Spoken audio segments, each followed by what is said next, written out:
Here it says deer were introduced onto an island in the year 2010.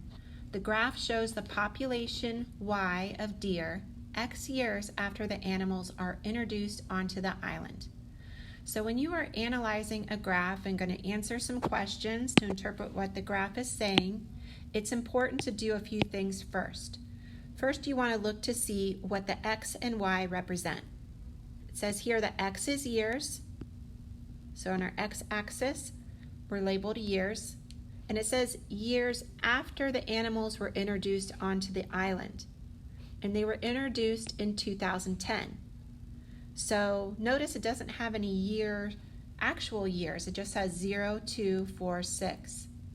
So if we are starting off in year 2010, that's what year 0 is.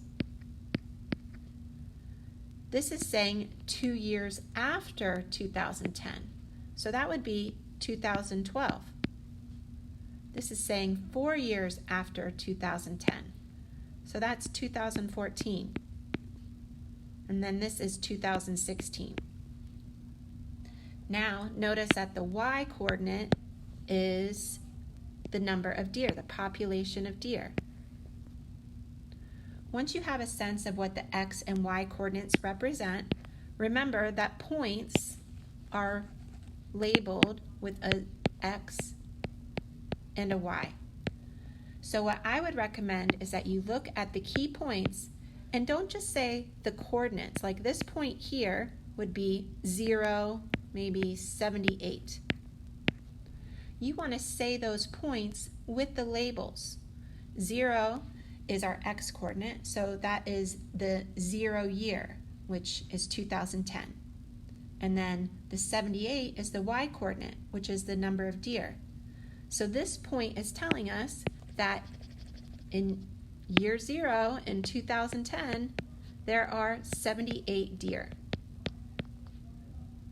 Then notice that the points go up.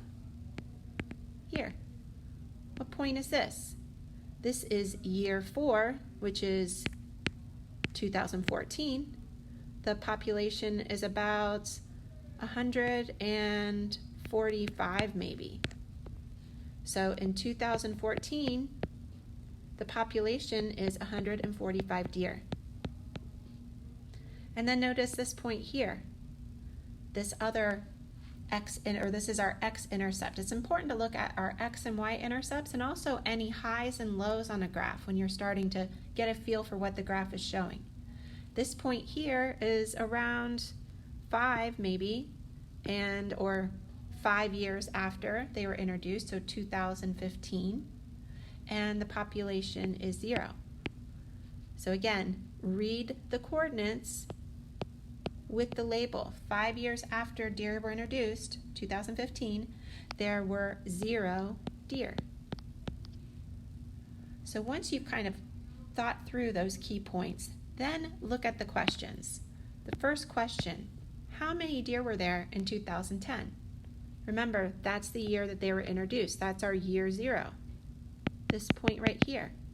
Remember, this point is telling us in year 0, there were 78 deer. What year was the deer population the highest? This point right here is telling us 4 years after deer were introduced, so in 2014, the population, the Y coordinate, is up to 145. So that's 2014 is when it was the highest. And what was that highest population? That was 145 deer. Make sure that when they're asking you for the deer population, that you remember the number of deer is the Y coordinates. You're giving the Y coordinate. If they're asking you for the year, make sure you remember the year is the X coordinates. You want to give the X coordinate. And then lastly, the deer population on the island became extinct during what year? So remember here, the population, the Y coordinate went down to 0. That was 5 years after they were introduced. That was 2015.